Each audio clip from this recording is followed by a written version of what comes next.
Súper interesante. La verdad que, bueno, yo ya me lo sabía, pero siempre que lo escuchas lo pones en valor, ¿no? Entonces, me parece súper potente. ¿Has pensado en hacer algo en Navarra? Bueno, pues tengo que decir que no tenemos ningún cliente navarro. Ninguno. Malas Así noticias. que el que quiera ser el primero, totalmente abiertos a hacer un piloto con vosotros. Yo creo que tiene que haber oportunidad, tiene que haber claramente casos de uso y es una tecnología súper versátil. Así que me parece que hoy deberíamos salir de aquí con un compromiso y es que empiece a haber más casos, que empiece a haber más compañías que vayan tomando la tecnología. Así que nada, ahora viene un panel, ¿verdad? ¿Nos quedamos con Cristina o te quedas? Como quieras. Sí, yo creo que tenemos Como sitio. hay tres sillas. Llamo al escenario a Miquel Sánchez, que es el director del Core Technologies de Veridas. ¿Cómo estás? Y a Javier Velarte, que es director de Sistemas y Transformación Digital del Grupo KH. Muchas gracias, Javier, por estar con nosotros. Bueno, Javier es el responsable de la implementación de un sistema global de transformación digital hacia la industria 4.0, llamada Matrix, como la peli. Un poquito frikis. Claro. Es director tecnológico de Expander, que es un spin-off del grupo KH, empresa especializada en desarrollos y aplicación de blockchain para diferentes sectores. Conferenciante y divulgador tecnológico también. Hago lo que puedo. Haces lo que puedes. Hago mis pies. No tan bien como Cristina. No, pero bueno, ahí estás. Y Miquel Sánchez, como comentaba, director de Core Technologies de Veridas. ¿Qué tal? Buenos días. Miquel es responsable de las áreas de desarrollo de tecnología de identidad biométrica, tanto en el ámbito de la biometría facial, biometría de voz, así como documentos de identidad, y es ingeniero industrial por la Universidad Pública de Navarra. Eso es. Estás en casa, tú juegas en casa. Juego en casa, así que doble presión. Nada, tú tranquilo que aquí estás en buenas manos. Bueno, para un poco definir, un poco poner el escenario, ya Cristina ha comentado, quizá comenzamos por ti, Miquel. Voy a comentar los proyectos en los que estáis trabajando con foco en la aplicación de la identidad digital. Un poco lo he contado ya en el inicio con Alastria, que está muy cercano a nuestro ADN el tema de la identidad, pero que comentes qué hace Veridas, qué aporta al ecosistema, por qué es relevante en internacionalización. Cuéntanos un poco. Bueno, Veridas es una empresa que nace en el año 2017 y nace con el objetivo de garantizar el derecho que tienen las personas de emplear su identidad real, es decir, lo que son sus aspectos biométricos, ¿no? Tanto en el mundo digital como en el mundo físico, ¿no? Es decir, en un mundo gobernado, ¿no?, por las contraseñas hasta ahora, pues Veridas lo que quiere es garantizar, ¿no?, como decía, pues que las personas pueden interactuar tanto en el mundo físico como en el digital por lo que son, ¿no? Y como comentábamos antes en la presentación, lo hacemos desarrollando tecnologías propias de biometría facial, de biometría de voz y de verificación de documentos de identidad, ¿no? A partir de ahí, surgen decenas, ¿no?, de casos de uso donde es necesario verificar la identidad de las personas tanto en el mundo físico como en el digital, ¿no? Por ejemplo, el caso más típico es verificar la identidad de una persona en el proceso de apertura de una cuenta bancaria, verificar la identidad de una persona que alquila un vehículo, una moto, un coche, etcétera, ¿no? O, casos de uso que tienen, digamos, un componente social muy importante, ¿no?, como es ayudar, ¿no?, a pensionistas a verificar su identidad mediante la biometría de voz para ayudarles en el cobro de la pensión, ¿no?, que puedan verificar que están vivos sin tener que ir de manera física, ¿no?, a una sucursal, ¿no? Y este es un caso de uso que tenemos en México, ¿no?, y que habla también de ese proceso de internacionalización que hemos tenido, ¿no?, desde ser una empresa local, Navarra, ¿no?, a expandirnos por Europa, por Latinoamérica y también por Estados Unidos, ¿no? Y ese caso que comentas, efectivamente, ha tenido especial impacto en pandemia. Es decir, la gente no podía salir de casa, tenía que identificarse, autenticarse en remoto. Sin duda, ¿no? Sin duda, ¿no? Como dices, en un contexto de pandemia, donde bueno, pues, era necesario seguir pagando las pensiones pues de las personas mayores, pues ayudar, ¿no?, a que las personas puedan verificar y decir, oye, estoy vivo, ¿no?, sin tener que salir de casa, pues ha sido un caso de éxito, pues desde luego fundamental, ¿no? En identidad se llama prueba de vida, ¿no? Prueba de vida. Lo que estás haciendo con la tecnología de Veridas, que no solo es biométrica, ¿no? Entiendo que también tiene otras tecnologías. ¿Se dan cita un set tecnológico en vuestro stack o cómo hacéis? Bueno, nosotros, como decía, ¿no?, fundamentalmente desarrollamos tecnología de biometría facial, de biometría de voz y de verificación de documentos de identidad. Verificando documentos también.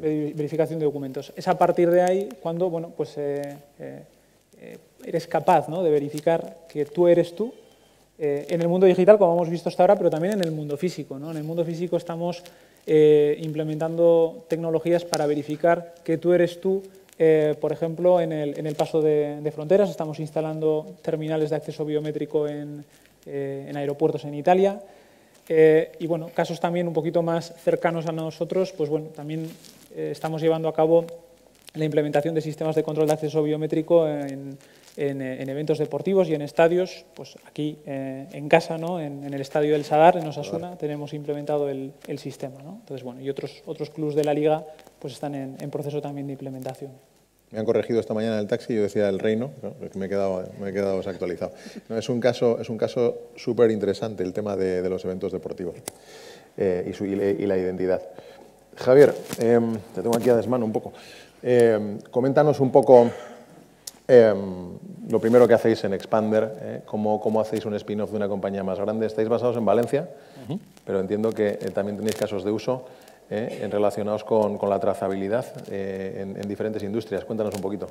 Pues sí, como bien has dicho al principio, a mí me contrataron hace 3 o 4 años, bueno, 4 años exactamente, en una empresa que trabajaba para Ford Motor Company desde hace 25 años y llevaba la cadena de suministro en just in time de todos los montajes de cristales que lleva cada coche. Entonces yo llegué allí muy tranquilo y el primer día vi que se hace un coche cada 45 segundos y que si yo no llevaba los cristales y paraba la línea, la culpa era mía. Y eso no os podéis imaginar la tensión que se traduce en una empresa.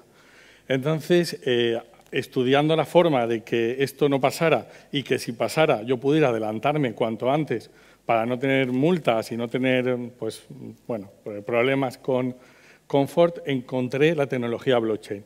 Y de repente me enamoré porque me di cuenta que con esa tecnología podía solucionar un problema grande que tenía. Es que me llamaban a las 4 de la madrugada para decirme que la línea de parabrisas de montaje de coches se había parado. Y tenía al día siguiente que llevar un justificante a una reunión muy tensa, más tensa de lo que estáis pensando, para explicar qué había hecho yo mal en el montaje que había parado la línea. Entonces, yo siempre he trabajado mucho a nivel personal el tema de la confianza. Soy muy ahora con una hija adolescente, pues soy más de decirle, ven cuando tú creas que tienes que venir, más que decirte yo a las 2 de la madrugada, ¿no? Y vi que con blockchain esa confianza que trabajamos personas se podía llevar a empresas. Y lo que hicimos fue este proceso de montaje de parabrisas lo metimos en blockchain. Y entonces, una vez lo pusimos, hablamos con Ford y le dijimos a Ford, cuando se pare la línea a la hora que sea, desde cualquier dispositivo y desde cualquier ubicación, solo tenéis que coger un teléfono móvil y leer un código QR.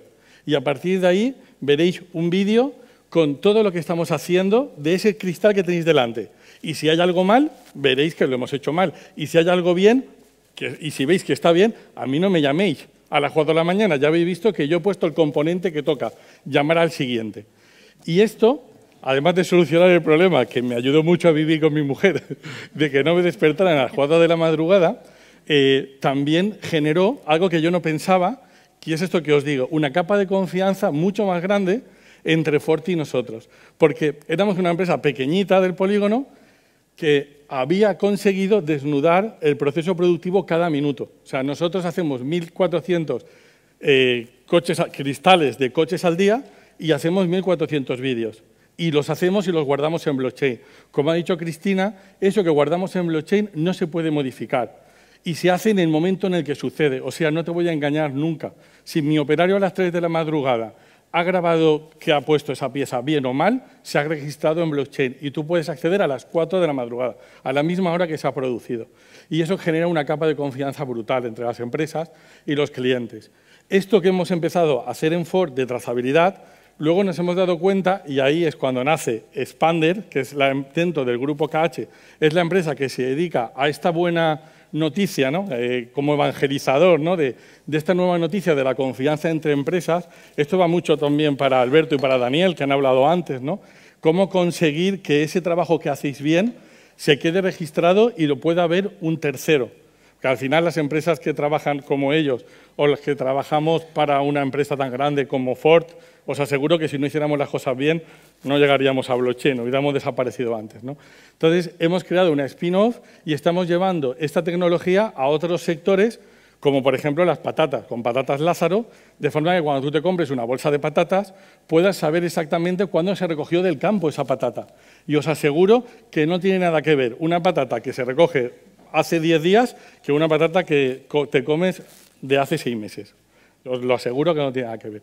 Y esa es la potencia que estamos descubriendo de la confianza y que estoy intentando con todas las ganas del mundo llevar a vosotros, ¿no? Al consumidor final, que es el que al final paga 1,5 € más por un huevo ecológico o por un pollo de corral, que no se conforme con la etiqueta que pone pollo ecológico, que ese dinero que paga de más, la empresa se lo devuelva en información de trazabilidad, de cadena de suministro y de componentes.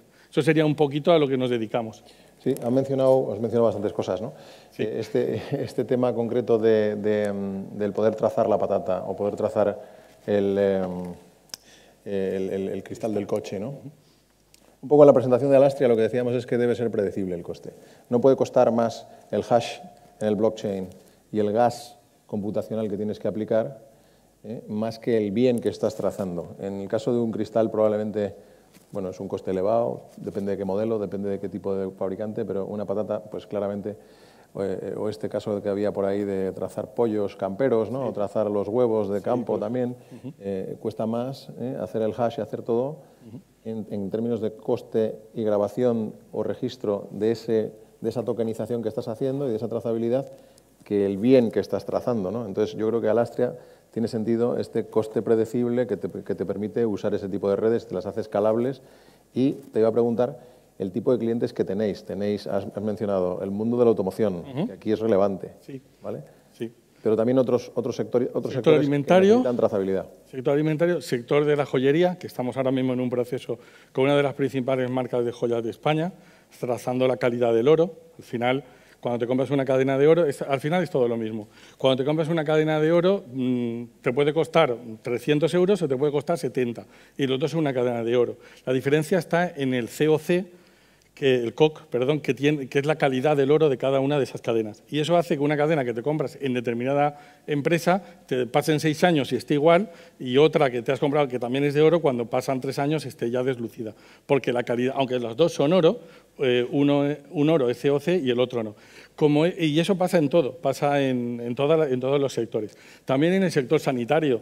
Esto a mí es una cosa que me hace mucha ilusión cuando he visto que esto se podía llevar en residencias de ancianos. O sea, tú sabes la tranquilidad. Bueno, explico un poquito. Cuando hemos digitalizado 430 residencias de ancianos, ahí es muy fácil. Si es que esta tecnología, lo que decía ella, es muy sencilla.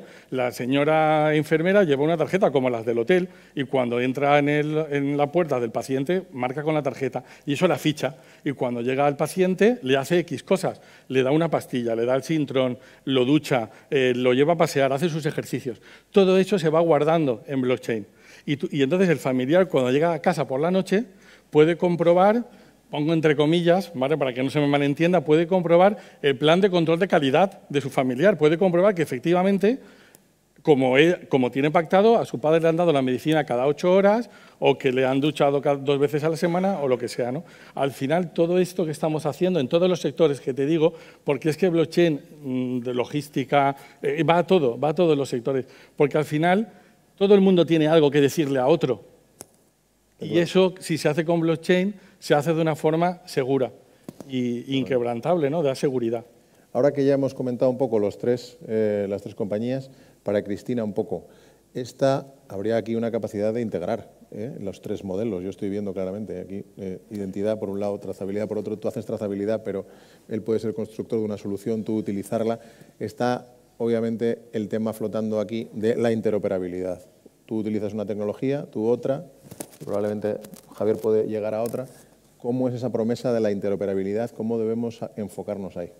Pues mira, nosotros desde YouSyncro queremos ser agnósticos incluso en cuanto a tecnología. Tenemos 5 redes, una pública, privadas, permisionadas, tenemos Alastria, LagChain, LagNet, Ethereum, Rinkeby, y el cliente es el que elige qué red quiere utilizar en función de qué coste se quiere permitir. Es decir, como lo decíais antes, usar blockchain tiene un coste del gas, entonces a lo mejor hay productos que no se pueden permitir ese coste y tienen que ir a redes que tengan un coste fijo, que les den esa seguridad, esa trazabilidad, esa inmutabilidad, pero que no den al traste con el margen de su negocio, porque si no, al final no es posible utilizar la tecnología. Con lo cual, digamos que nuestro punto de vista es que necesitamos poner las herramientas tecnológicas al servicio del cliente para que el cliente elija cuál puede, digamos, utilizar. Y en cuanto a la interoperabilidad entre diferentes plataformas, incluso, es el caso de uso que os he contado de Simple con Fiata. Es decir, nosotros lo que hacemos es coger plataformas que están surgiendo a nivel mundial en logística, que utilizan esta tecnología ya para emitir documentación electrónica o para verificar identidades o para incluso comprobar que el que ha emitido ese documento tiene todos los permisos para poder emitirlo, ¿no? Y lo que hacemos es de middleware, es decir, nosotros cogemos lo que hace uno y lo trasladamos a otro, ¿no? Y yo creo que ahí es donde podemos aportar valor al cliente, porque si pretendemos que cada uno de los clientes se conecte a todas las plataformas, esto es una catástrofe. Claro. Al final. Hacer más complejo. Sí, sí. Efectivamente. Miquel, por tu lado, la parte de identidad, que claramente es muy cercana al blockchain, por la parte de registro, ¿la estáis utilizando activamente en Veridas? ¿Está en vuestros planes? ¿Está en vuestro roadmap de innovación? ¿Qué puedes comentar al respecto? Sí, os cuento un poquito. Realmente el proceso de verificación de identidad y el proceso de blockchain son aspectos complementarios, ¿no? Van de la mano, pero son complementarios. ¿Por qué son complementarios? Son complementarios porque, aunque lleves a cabo un proceso de registro en blockchain, siempre es necesario, entendemos que es necesario llevar a cabo un proceso de verificación real de la identidad. Es decir, que tú eres tú desde el punto de vista de lo que el Estado te ha asignado, que es tu DNI, por simplificarlo, y que eres tú por tu biometría, ¿no? Y a partir de ahí, como resultado de eso, bueno, pues se podrán hacer, digamos, las operativas que el cliente considere, desde registrar un resultado en blockchain o llevar a cabo cualquier otro tipo de trazabilidad. Pero son procesos complementarios. Si bien nosotros hasta ahora no hemos empleado blockchain, es decir, Veridas como tal no almacena el resultado digamos, de las verificaciones de identidad ni en servidores, digamos, al uso, en bases de datos al uso, pero tampoco en tecnologías como blockchain, sí que vemos bueno, pues un cambio pues de paradigma, ¿no? En lo que se refiere a esa unión, ¿no? Que comentabas entre identidad y blockchain, principalmente de la mano de lo que está impulsando la Comisión Europea dentro de lo que es el wallet de identidad, ¿no? El wallet de identidad, para que bueno, pues los que están aquí lo conozcan, bueno, simplificándolo mucho, es bueno, pues una especie, digamos, de aplicación, ¿no? Que básicamente nos va a permitir almacenar en ella nuestras credenciales, ¿no? Tanto de identidad como no de identidad. Es decir, tener nuestro, vamos a decir, nuestro DNI o nuestro carnet de conducir digitalizado, nuestra tarjeta sanitaria o cualquier otro tipo, digamos, de credencial que podamos tener, ¿no? Es la credencial de la piscina, ¿no? Yendo a un poco un caso menos... con menos, digamos, oficialidad, ¿no? Entonces, claro, dentro de ese proceso, que es un proceso que la Unión Europea está avanzándolo de manera decidida y que, bueno, pues se está trabajando, ¿no? Pues en los próximos años, todavía está verde, todavía, bueno, pues están decidiendo muchas cosas, ¿no? Tanto desde el punto de vista técnico, pero también desde el punto de vista un poquito más formal. Nosotros entendemos que blockchain va a tener un papel importante, un papel clave. No está claro cuál va a ser exactamente el papel de blockchain, pero al menos entendemos que va a tener 3 factores, o se va a emplear para 3 factores al menos, ¿no? Uno de ellos será la revocación de credenciales, es decir, cuando tú tienes derecho a acceder a algo, ¿no? Tienes una credencial que te acredita para algo, pero luego dejas de tenerla. Blockchain es una herramienta fundamental, ¿no? Para poder dejar registro de esa revocación de la credencial. El segundo aspecto es el registro de emisores de confianza, es decir, quién te emite la confianza, decir, oye, tú tienes derecho a acceder aquí, tú tienes derecho a, pues, a acceder a la piscina, tal, bueno, pues, o a otros aspectos, digamos, con más oficialidad que comentábamos. Es otro aspecto que también blockchain entendemos que debe de jugar un papel fundamental. Y el último sería digamos, la renovación de claves, ¿no? Entonces, bueno, blockchain y identidad desde el punto de vista de identidad biométrica, que es lo que trabajamos en Veridas, es algo que entendemos que va a confluir y que va a confluir pues, de manera pues, bueno, pues muy en los próximos meses y los próximos años de la mano de esta apuesta que está haciendo Europa por el wallet de identidad. Pero por dejar un titular también, cuidado con el blockchain y cuidado con registrar datos personales, porque es inmutable. Correcto. Entonces tenemos ahí un problema de una norma y otra norma. Es decir, tenemos la GDPR o la LOPD, que te trae el derecho al olvido. Oiga, bórreme de su base de datos. Yo no quiero ya recibir comunicaciones comerciales. Yo no quiero que usted me tenga en determinada base de datos. Y por otro lado, tenemos el blockchain como máquina de estados y como máquina de registro que es muy poderosa. Entonces, evidentemente, hay que tener cuidado con los casos que desplegamos, con el tipo de datos que se guardan, porque la única manera de ir a pescar un dato y borrarlo es haciendo un fork, y eso es costoso. Entonces, yo creo que ahí vosotros tomáis blockchain, si he entendido bien la respuesta, como una tecnología habilitadora, pero teniendo cuidado de la parte, digamos, de datos personales. Completamente. Tener en cuenta siempre GDPR. Completamente, ¿no? De hecho, sin llegar, ¿no?, a la parte del wallet de identidad que comentaba, ahora ya estamos haciendo millones de procesos de verificación de identidad con clientes pues, del sector bancario, muchísimos, ¿no? Y ya existe la tecnología de wallet, ¿no? Perdón, de wallet de blockchain. Entonces, nuestros clientes no están almacenando los resultados de esos procesos de verificación o los datos personales en blockchain precisamente por lo que comentabas, ¿no? Por la inmutabilidad que tiene ese almacenamiento, ¿no? También las plataformas, por apostillar un poquito ahí, las plataformas blockchain, como también la que comentaba nuestra compañera Cristina, nos permiten guardar, por ejemplo, en este caso, el dato del paciente. Yo no guardo el nombre y el apellido ni el DNI, guardo el usuario. El usuario es el 1247.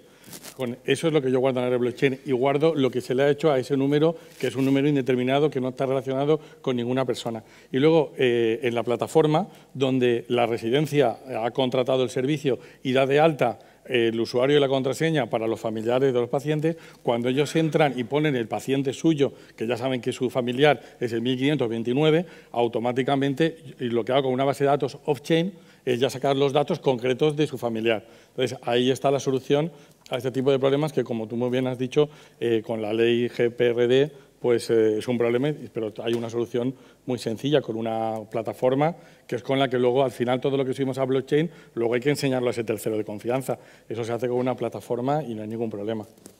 Muy bien. Esta parte era más regulatoria, más jurídica y, si queréis, más tecnológica, y para adentrarnos un poco en el driver, que es la jornada de internacionalización. Comenzamos contigo, Javier. Pues ¿cómo ha sido un poco este viaje de internacionalización para vosotros e intentar conseguir clientes fuera? Si blockchain te ha ayudado, os ha ayudado como compañía a posicionaros, a utilizarlo como una herramienta comercial de más llegada, o al contrario, ha sido un obstáculo, porque muchas veces dices, oye, el cliente igual no está preparado, pero tú puedes buscar en ti el acceso a esa capacidad. Claro. Efectivamente, ha sido algo muy positivo, porque al final tenemos clientes internacionales. O sea, nosotros hacemos lo que os he dicho, los parabrisas obviamente son para Ford, estamos a 700 metros, se le pone, sale el coche y ahí acaba, pero también hacemos estructuras metálicas, que son los asientos para los coches. Y eso no solo de Ford, lo hacemos de multimarcas, para Ferrari, para un montón de marcas, Citroën, Volkswagen. Entonces, esta gente no está en España. Nosotros fabricamos estructura metálica, llegan a Alemania y otros países de la Unión Europea e incluso del mundo, y luego ahí ya sobre la estructura metálica del asiento le ponen la espuma y luego ya lo tapizan con cuero, con tela. Esos clientes están fuera de aquí y entonces era muy común y muy molesto la llamada del cómo va lo mío, ¿no? Oye, ¿cómo va la producción que me estás haciendo? ¿Va a llegar a tiempo? ¿No va a llegar? Y sobre todo, y muy importante, el plan de control de calidad que yo te he pedido con los 78 puntos que tienes que hacer sobre la varilla, ¿lo estás haciendo bien? Porque fíjate que como no lo hagas bien y cuando esté el coche en marcha se suelte la varilla que tú me estás soldando, eso va a ser un ñiqui-ñiqui que voy a tener que tirar el asiento a la basura y no le va a hacer gracia al cliente. Pues ahora con blockchain lo que hacemos es, hemos digitalizado todo lo que es el plan de control de calidad. Luego os dejo, si queréis, alguna hojita de esa donde explico los casos de uso. Entonces, ahora el cliente, desde cualquier parte del mundo, a cualquier hora del día, accede a la plataforma y a través de su pedido ve la orden de fabricación que estoy haciendo, ve exactamente la cantidad de piezas que llevo de lo que me ha pedido y, sobre todo, y lo más importante, puede comprobar los 78 puntos del plan de control de calidad. Y puede interactuar con nosotros directamente, puede llamar y decir, oye, bajar este punto, añadir este punto, y ya hemos evitado las feas sorpresas que se daban cuando el producto llega a 7.000 kilómetros de tu casa y por lo que sea hay alguna medida que está mal. Aunque siempre le damos la hoja con el OK, pues ha llegado mal, ¿no? Entonces, gracias a esto hemos bajado, y no es poca cosa, un 80% las reclamaciones. Un 80%. 80%. Es una KPI. Nos ha ayudado mucho. En ese sentido nos da credibilidad otra vez. Y la credibilidad no es más que confianza. Y esto ya veréis, como si os atrevéis a lanzaros al charco de blockchain, ya veréis que esto va de tecnología, pero realmente de lo que va es de confianza. Para Cristina, por aquí. Entiendo que una compañía que inicia su camino y utiliza blockchain, hacerlo solo es muy difícil. Entonces, sí que es verdad, yo que he seguido este mundo del blockchain y el comercio exterior, que ha habido un montón de consorcios, tanto financieros, es decir, promovidos por bancos, que trataban un poco de solucionar el punto de dolor de los pagos y los cobros y las disputas comerciales, que finalmente están ahí en la cadena de suministro, pero también iniciados por navieras, por compañías tecnológicas. Ha habido un montón de consorcios. Probablemente te sacas por ahí el listado de consorcios y hay decenas, centenas de consorcios, pero no todos ellos están teniendo éxito. Con lo cual, un poco ese camino de hacerlo solo probablemente no es una buena receta. Tiene sentido el acercarse a los consorcios, pero no todos ellos están funcionando al ritmo que se esperaba. ¿Cómo ha sido el viaje para Usincro en el tema de usar consorcios o no? Pues mira, para mí lo principal era el regulador. Es decir, en todo esto de comercio internacional yo aquí veía un actor clave que era la aduana. Y pensé, oye, esto tiene sentido el poner transparencia en las documentaciones, en querer agilizar todo el proceso logístico y la parte aduanera, si la agencia tributaria le ve sentido a todo esto, ¿no? Entonces, antes de meternos incluso en el desarrollo de la plataforma, nos acercamos a la agencia tributaria, le explicamos el proyecto, el crear esta plataforma donde ellos, además, tuvieran acceso a ver qué documentaciones se movían en cada envío, quién lo había subido, cuándo se había subido, que nadie lo había modificado, etcétera. Lo vieron con sentido, nos hicieron una carta de recomendación para obtener fondos Horizonte 2020 de Europa y entonces así empezó el proyecto, ¿no? Y digamos, empezamos a construir la plataforma. Y cuando vimos todos esos consorcios, había plataformas ya montadas, como por ejemplo TradeLens, con IBM y MERS, Descartes, Marco Polo, Trade Trust, había 1000 plataformas. WeTrade, ¿no? que ya no sigue. Por ejemplo, pero fíjate, haciendo el post-mortem de WeTrade, el post-mortem de WeTrade. que eso es una cosa además de mucha actualidad, yo creo que aquí la neutralidad es clave. Es decir, tú haces un consorcio de empresas muy potentes, pero al final si obligas a quien utilice esa plataforma a usar los servicios de alguien, es una manera de coartar las alas de esa empresa, ¿no? Cuando esta tecnología es totalmente descentralizada, nace global de inicio y además los casos de uso pueden ser muy variopintos, ¿no? Entonces, para nosotros, el hacer algo neutral, en hacer algo colaborativo, es decir, si hay algo en el mercado que funciona, ya está desarrollado y va fenomenal, por ejemplo, para la trazabilidad de mercancía, oye, ¿por qué no integrarlo? Vamos poniendo piezas, vamos más rápido y, digamos, le aportamos más valor al cliente. Entonces, para nosotros, ser neutrales, ser colaborativos, ser interoperables con lo que el cliente tiene para no necesitar que cambie ningún sistema y, además, que cada uno pueda decidir qué comparte y con quién, a mí me parece que es la clave. El correcto alineamiento de incentivos también de cada uno de los actores, estos que hemos visto aquí enlazados, todos ellos tienen que ganar algo, si no, no van a tener incentivo a subirse. Y además, las ganancias van a ser distintas probablemente. Además, creo que hemos hecho muchas cosas mal, muchas. O sea, me podría poner aquí una lista y acabamos a las 5 de la tarde, ¿no? Pero yo creo que hemos hecho una cosa bien y es que tenemos un advisory board de todos los stakeholders que pueden utilizar la plataforma. Bancos, aseguradoras, importadores, exportadores, Venture Capital, la agencia tributaria. O sea, tenemos ahí, digamos, a todas las opiniones mezcladas que cuando ves que unos defienden una cosa y otros dicen, estáis locos, porque esto a mí me genera esto, tenemos que llegar al punto de equilibrio en hacer algo que no pise el callo a nadie, digamos, pero que nos permita ir dando pasitos. Miquel, tú que juegas en casa, decías, y has ido de Navarra al mundo, de alguna manera, sí, o estáis en ese camino. Tus competidores son internacionales, yo conozco algunos, pero la verdad que vuestra solución a mí me encanta y viene muy refrendada y muy acompañada de sellos internacionales, como es el sello del NIST. En definitiva, lo que te quería preguntar es cómo habéis hecho ese camino de internacionalización, si puede inspirar a la gente que nos está viendo, cuáles serían los mensajes, yo no sé si consejos, pero sí recomendaciones de cómo al final del ámbito regional ese camino de ir hacia los mercados internacionales no es un camino sencillo. ¿Cuál ha sido un poco vuestro camino? Si lo puedes describir en términos de cómo ha sido vuestra estrategia de crecimiento, cuánto pesa la tecnología ahí, os ha ayudado las diferentes agencias que tenemos en España para ello. Cuéntanos un poco. Sí, bueno, en este sentido, como dices, ¿no? Veridas nace en el año 2017, pues al final es una joint venture entre Dash Nano y BBVA.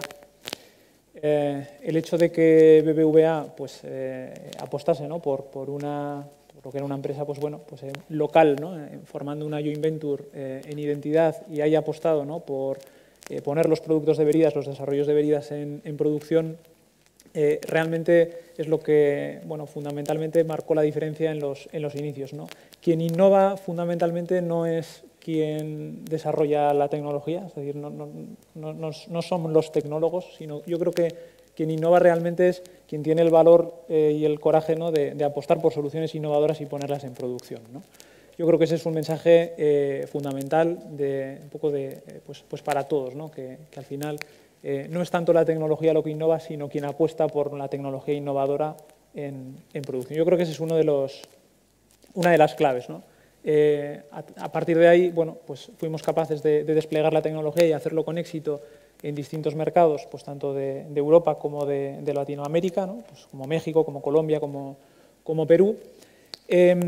Y quizá la segunda de las claves, ¿no? Es que realmente cuando desarrollas tecnologías de identidad, cuando desarrollas tecnologías biométricas, bueno, realmente o desarrollas tecnologías globales e internacionales o no eres un agente, no participas en el sector, ¿no? Entonces es una condición necesaria para estar ahí. No puedes resolver un problema de identidad única y exclusivamente en un mercado local. Entonces, por tanto, para nosotros era una condición.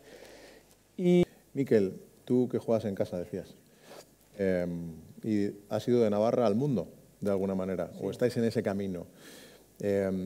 Tus competidores son internacionales, yo conozco algunos, pero la verdad que vuestra solución a mí me encanta y viene muy refrendada y muy acompañada de sellos internacionales, como es el sello del NIST. En definitiva, lo que te quería preguntar es cómo habéis hecho ese camino de internacionalización, si puede inspirar a la gente que nos está viendo, cuáles serían los mensajes, yo no sé si consejos, pero sí recomendaciones de cómo al final del ámbito regional ese camino de ir hacia los mercados internacionales no es un camino sencillo. ¿Cuál ha sido un poco vuestro camino? Si lo puedes describir en términos de cómo ha sido vuestra estrategia de crecimiento, ¿cuánto pesa la tecnología ahí? ¿Os ha ayudado las diferentes agencias que tenemos en España para ello? Cuéntanos un poco. Sí, bueno, en este sentido, como dices, ¿no? Veridas nace en el año 2017, pues al final es una joint venture entre Dash Nano y BBVA. El hecho de que BBVA pues, apostase, ¿no? por lo que era una empresa pues, bueno, pues, local, ¿no? Formando una joint venture en identidad y haya apostado, ¿no? por poner los productos de Veridas, los desarrollos de Veridas en producción, realmente es lo que bueno, fundamentalmente marcó la diferencia en los inicios, ¿no? Quien innova fundamentalmente no es quien desarrolla la tecnología, es decir, no somos los tecnólogos, sino yo creo que quien innova realmente es quien tiene el valor y el coraje, ¿no? de apostar por soluciones innovadoras y ponerlas en producción, ¿no? Yo creo que ese es un mensaje fundamental un poco pues para todos, ¿no? Que al final no es tanto la tecnología lo que innova, sino quien apuesta por la tecnología innovadora en producción. Yo creo que ese es una de las claves, ¿no? A partir de ahí, bueno, pues fuimos capaces de desplegar la tecnología y hacerlo con éxito en distintos mercados, pues tanto de Europa como de Latinoamérica, ¿no? Pues como México, como Colombia, como Perú.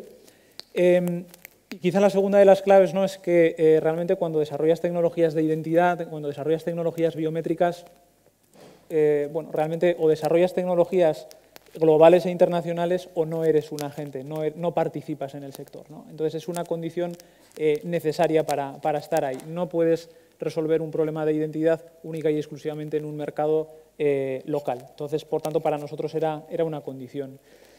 Y en tercer lugar, ¿no? Muy conectado con lo que dices, cuando hablamos de soluciones biométricas, cuando hablamos de soluciones de identidad, al final lo nuestro, bueno, pues son soluciones y desarrollos, vamos a decir, bueno, pues probabilísticos, estadísticos, ¿no? Que tienen una tasa de falsos positivos, una tasa de falsos negativos, una tasa de error que va reduciéndose mes a mes, pero que existe esa tasa de error, ¿no?